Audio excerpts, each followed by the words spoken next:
Good afternoon students कल हमने statement problems पढ़ी थी, addition and subtraction of money. आज हम multiplication and division of money पढ़ेंगे। Now let's start activity 5। The question number 1 is multiply. बच्चों याद है मल्टीप्लिकेशन हमने डेसिमल में पढ़े थे, तो multiplication of money is same as the multiplication of decimal. Same हमें उसी तरीके से जो डेसिमल नंबर्स का मल्टीप्लिकेशन हमने किया था, सेम वैसे ही हमें मनी का भी मल्टीप्लिकेशन करना है। The A part is 847.50 by 6। तो we write like this 847.50, then multiply, so sign of multiply, then we write the digit 6. Now we tell the table of 6. First we multiply, once 6 zeros are 0, then 6 5s are 30, 0 and write 3 again. Then 6 7s are 42, 42 plus 3, that is 45. And write 4. Then 6 4s are 24. 24 plus 4, that is 28. Write 2 again. Then 6 8s are 48. 48 plus 2, 50. Write 50. अब बच्चों आपने इसको multiply तो कर लिया, लेकिन हमें क्या लगाना है? Decimal point. तो हमने यहाँ देखा हमारा डेसिमल पॉइंट क्या है? 2 डिजिट से पहले है, तो यहाँ भी हमने 2 डिजिट काउंट करी और इससे पहले क्या लगा दिया? Put the decimal point here. और वैसे भी इसके नीचे 2 प्लेस है, फिर इसके नीचे तो यहाँ डेसिमल पॉइंट है। और ये याद रखना है कि जब हमने आंसर कैलकुलेट कर लिया, उसके बाद हमेशा चेक करो कि हमने अगर डेसिमल का क्वेश्चन है, डेसिमल गिवन है हमारे क्वेश्चन में, तो हमने डेसिमल लगाया या नहीं लगाया। अगर बच्चों आपने डेसिमल नहीं लगाया तो आपका आंसर क्या हो जाएगा? रॉन्ग हो जाएगा। इसलिए आप जब इसको मल्टीप्लाई कर लें, अपने आंसर में उसको चेक करें कि हमने डेसिमल पॉइंट वहाँ पे लगाया है या नहीं लगाया। अगर आप सिंपली इसको ऐसे लिख देंगे 5085, तो आपका आंसर क्या हो जाएगा? अगर यहाँ पे अभी तो यहाँ पे क्योंकि डेसिमल के बाद 0 0 है तो कोई वैल्यू नहीं है, तो इसका सिर्फ 5085 भी आंसर चलेगा। लेकिन अगर डेसिमल के बाद यहाँ पे 1 2 3 4 इस तरीके की डिजिट होती और आपने सपोज यहाँ डेसिमल नहीं लगाया, मल्टीप्लाई सॉल्व कर दिया, तो आपका क्या हो जाएगा? 1। तो आपको क्या करना है? डेसिमल लगाना है। अब डेसिमल के बाद 0 0 है, मीन्स उसके बाद कोई इसकी नहीं है वैल्यू, ये आपको पहले भी हम बता चुके हैं, लेकिन हमें इस तरीके से इसका आंसर शो करना पड़ेगा। This is the answer. Clear? Now the next. अब हमने क्या किया? बी पार्ट हमारा क्या है? 760.85 by 3। इसको हमें किससे करना है? 3 से करना है। तो सेम हमने इसको ऐसे लिखा 760 फिर 0.85, फिर इससे मल्टीप्लाई किया 3 से। तो आपको और अभी अच्छे से क्लियर हो जाएगा कि कैसे करते हैं। हमने अभी एक किया तो आपको इतना अच्छे से नहीं क्लियर हो रहा होगा। इसको देखिए, सेम वही स्टेप्स है जो हमने फर्स्ट ए में करी। सबसे पहले हमने इसको 3 से को 5 से मल्टीप्लाई किया, 3 5s are 50, 5 और 1 कैरी यहाँ लगा, फिर 3 8s are 24, 24 plus 1 25। बच्चों आपको टेबल्स अच्छे से लर्न होनी चाहिए। 3 zeros are 0 plus 2 is 2, then 3 6s are 18, 8 and 1, then 3 7s are 21 plus 1 carry, that is 22. Now put the decimal point here. उसके बाद के पहले यहाँ पे ये पहले हमने लगा, तो हमारा डेसिमल पॉइंट कहाँ आया? इससे पहले। This is your answer. अब आपको अच्छे से समझ में आ गया कि हम कैसे मल्टीप्लाई करेंगे। आपको कुछ याद आ रहा है? हमने डेसिमल पॉइंट में भी ऐसे ही किया था मल्टीप्लाई, है ना? तो सेम वैसा ही है ना ये भी। Now the C part, question number 1 C part आपको होमवर्क में करना है इसका। ए और B part solve in class work and question number 1 C part solve in homework.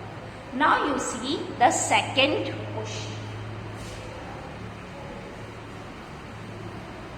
बिल्कुल सिंपल है मल्टीप्लाई करना, सिर्फ हम जो भी नंबर दिया है पहले उससे मल्टीप्लाई कर लें, फिर हम डेसिमल पॉइंट लगा दें। नाउ वी डिवाइड, डिवाइड भी बिल्कुल वैसा ही है, that is also very simple. Question number 2 divide. अभी आपने बच्चों देखा कि हमने कैसे मल्टीप्लाई किया, मल्टीप्लाई बहुत सिंपल था, वैसे ही अब भी हम डिवाइड करें। तो ए part is rupees 7631.20 by 4. Now we divide it. We write like this. The dividend is 7631.20 and divisor is 4. अब बच्चों डिवाइड आपने पहले सीखा हुआ है कि हम कैसे डिवाइड करते हैं। अब यहाँ पे कितना डिजिट है? सिंगल डिजिट है। तो सबसे पहले यहाँ पे हम देखेंगे सिंगल डिजिट में ये जाता है या नहीं जाता है। तो 4 7 है, 4 की टेबल में 7 नहीं आता। अब हमने इससे देखा आसपास का नंबर की 4 1 4 4 2 8, 2 टाइम्स ज्यादा हो जाता है। कितने टाइम्स आएगा ये? 4 1 4,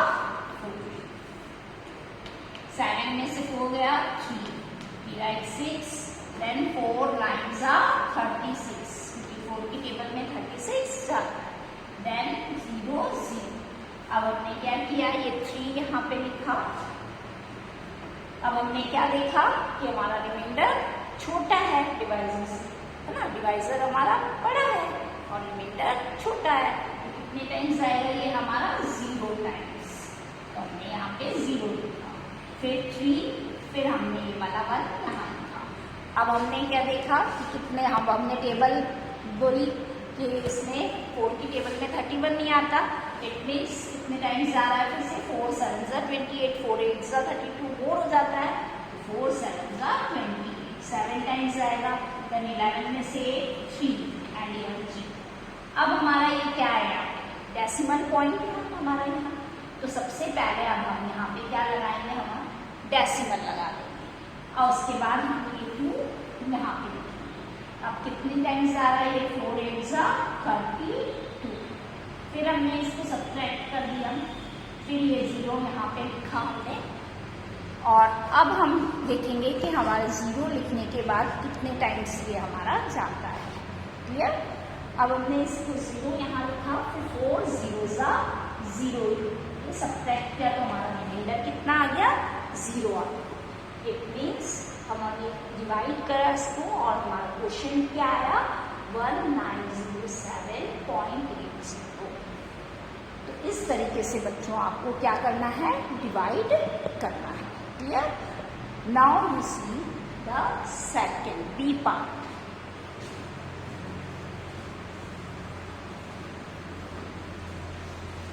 The B part is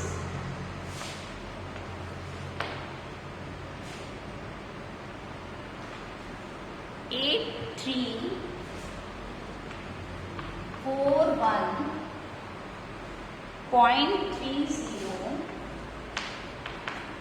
by 11. Clear?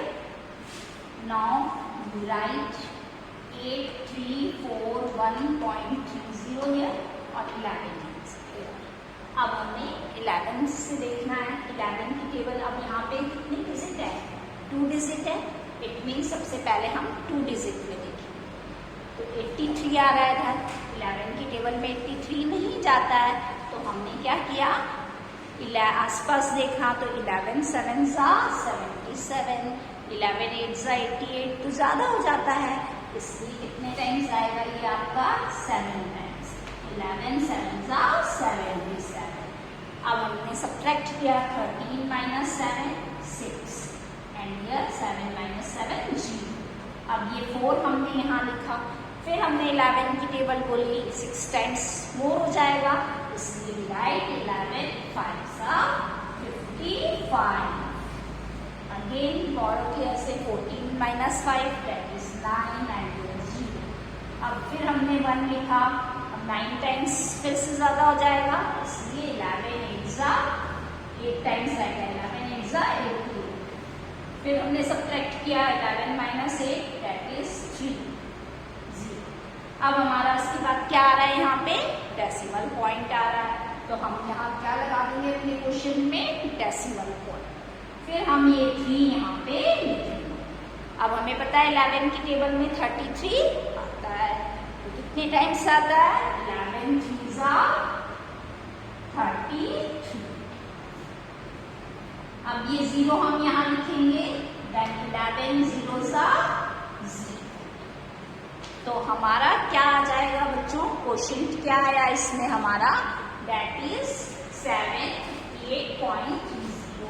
तो जब हमने इस तरीके से इसको इस तरीके से लिख सकते हैं, बाय 11 इज इक्वल्स टू 758.30। तो ये हमारा आंसर आ गया। अब आपको डिवाइड अच्छे से आ गया बच्चों कि कैसे हमको डिवाइड करना है। बिल्कुल सिंपल, जैसे हम डिवाइड करते हैं वैसे ही करना है, बस डेसिमल पॉइंट का हमें इसमें ध्यान रखना है कि हमें कहाँ पे डेसिमल पॉइंट लगाना है। In question number 2 you do see part in homework. तो बच्चों आपको जो यहाँ पे जो पार्ट्स करके दिखाए क्वेश्चन नंबर 1 और क्वेश्चन नंबर 2 के ए और बी पार्ट, वो आपको आपकी क्लास वर्क नोटबुक में करने, और सी पार्ट दोनों का क्वेश्चन नंबर 1 और क्वेश्चन नंबर 2 का सी पार्ट आपको होमवर्क कॉपी में सॉल्व